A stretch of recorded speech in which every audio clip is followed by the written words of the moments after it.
what makes him so difficult to guard.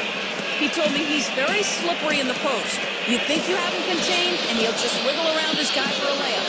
We can never act as if he has nowhere to go down low. He finds space and room all the time. Guys?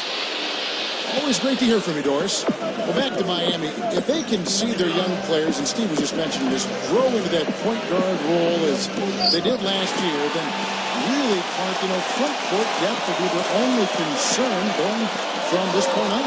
And that's a pretty short list of concerns to have if you're a team. I mean, the Heat will always have to worry about depth to some degree, given how they're built around the big three, but it looks like they won't have too many point guard issues going forward. He's as close to impossible to defend as anybody, I think. I mean, he can just torch the defense in so many ways. From deep LeBron, the Lakers with the rebound. And there's the call on him. That's his first foul. The Lakers have gone 2 for 4 from the field so far today. He kicks to Nash. The feed now to Kaman, working on Bosch. Open look. Kaman's shot is good. The defense just couldn't get a hand in his face, couldn't challenge the shot. Yeah, made his height advantage count that time. Well, for Chris Kaman, last season was a transition year for him. Traded from the Clippers to New Orleans, and then he was put on the trade block by the Hornets. I'm sure he's glad to leave that uncertainty behind with a more settled situation here. And here's Nash after Dwayne Wade hitting the three. Gasol passes to Kaman. Off on the layup. Boy, he shows a lot of desire when he's fighting for that tough board. And his length doesn't hurt either. LeBron kicks to Wade. Back to LeBron.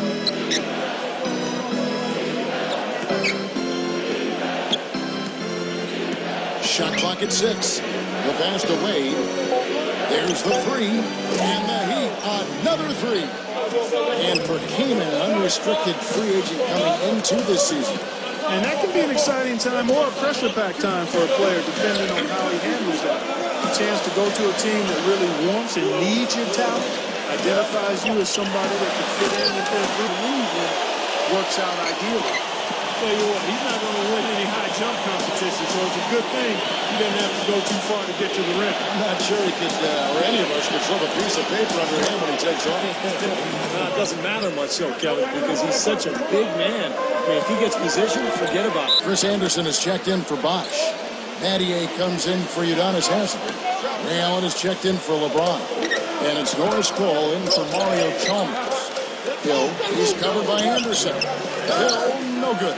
Lakers always tough, as you mentioned, Clark, here at home. And last year, no different. Ended up 26-7 here inside the Staples Center. It was a big part, Steve, of why they were able to win the Pacific Division. Well, any team that was a serious championship contender for pretty much all season long. Looking at who's out there now for the Lakers. Sacre, he's checked in for Harris. Young comes in for Wesley Johnson. Kobe's checked in for Meeks. And it's Nash in for Jordan Farmer. Chris Anderson, known as the Birdman, possibly because he flies above the rim all the time. He's got a huge wingspan, great reach, leaping ability, blocks a lot of shots down there. Birdman has always been great at defense, and as he keeps adding years in the league, it's an ability of his that has never been matched. Now, here's Chalmers over Nash. Chalmers' shot is no good. Guys are looking for a spark here. Yeah, I mean, cold stretch offensively, they desperately need a back. They might have to make a defensive adjustment. You can't give them that kind of a look from beyond the arc. On the rim, Battier. Shot and game clock separated by 5. Good. Well executed possession. They controlled the shot. Nicely done. Lakers trail by 6. Nash hits to Young. Passes it to Kobe. Ball's not loose. It's stolen by Wade. Kicks it to Battier. 1 second left. Hits it. That's exactly. Think about what we've seen so far from the Heat. Yeah, this team is on the same page, no question. They're right where they need to be offensively. And they're hitting their scores with on-time and on-target passes, too. That's fun to watch.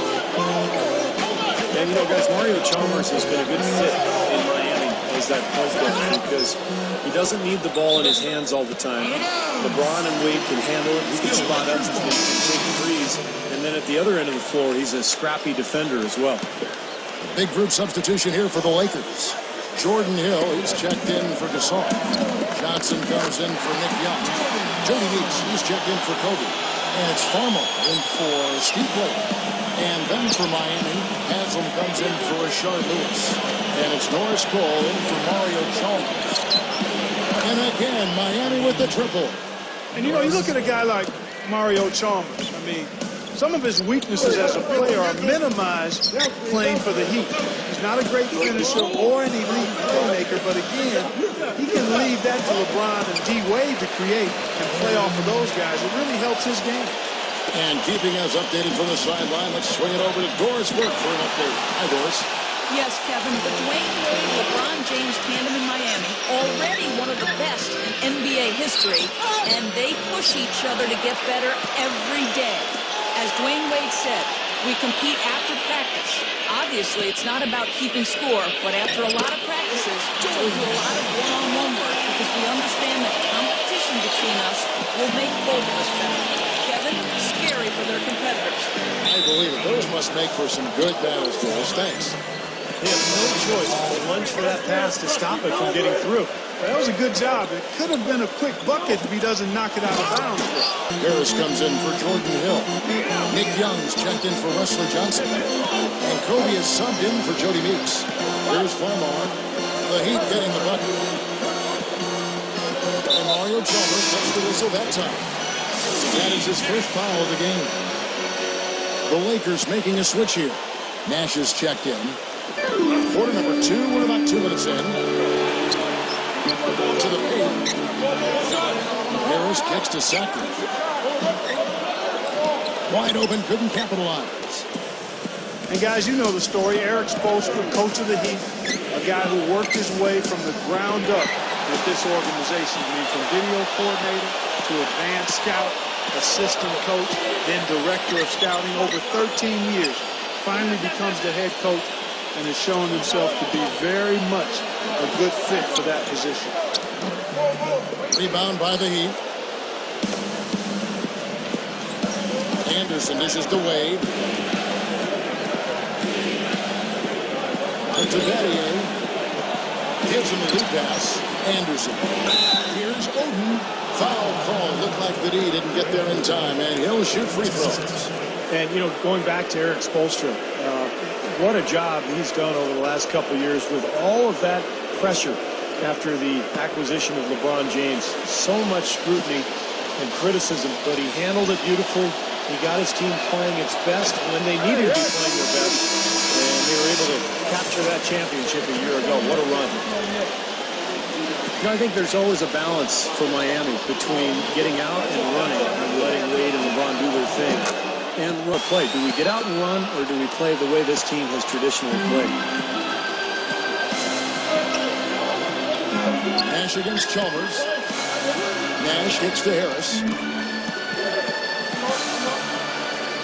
Feeds to Young. Dishes it to Blake. 6 to shoot. Over Allen. And the Lakers with another miss. There is a tightrope that has been walked, Steve. You're right, with Miami in terms of play style. Clark seemed to find a balance, though, I thought, last year as the season went on. Well, you know what? When you have players of their caliber, superstars, you've got to give them a lot of rope and just let them go out and play and be free. It took some getting used to from both sides. But as you said, last year I thought they looked to be in sync. Here is Nash.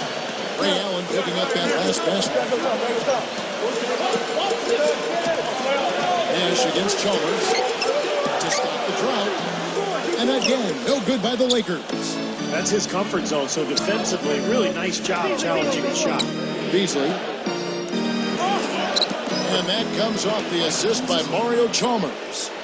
And the Heat lead by 14. Lakers have gone just 33% from the field in what's been a cold second quarter for them. Just 3 of 9. Gasol, guarded by Oden. Gasol kicks to Blake. Drops one in from the wing. There's 49 seconds left to play here in the half. He feeds it to Battier. He dishes it to Allen. Good ball movement here by the Heat. Oden passes to Beasley. Young with the steal.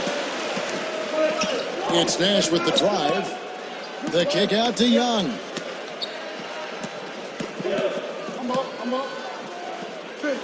The floater out to Nash. Fires the three. And another three for the Lakers. Yeah, he'll watch from the three-point line earlier, so maybe this one will give him some momentum. The dish to Oden. Back to Chalmers. He passes to Beasley. Over Harris. The Lakers with the rebound. Blake dishes to Nash. Puts the lead pass in front of him. And defensively, you want to keep the ball as far away from the hoop as possible. Yeah, because he's too good inside, Steve. I mean, he'll make you pay every time he's in.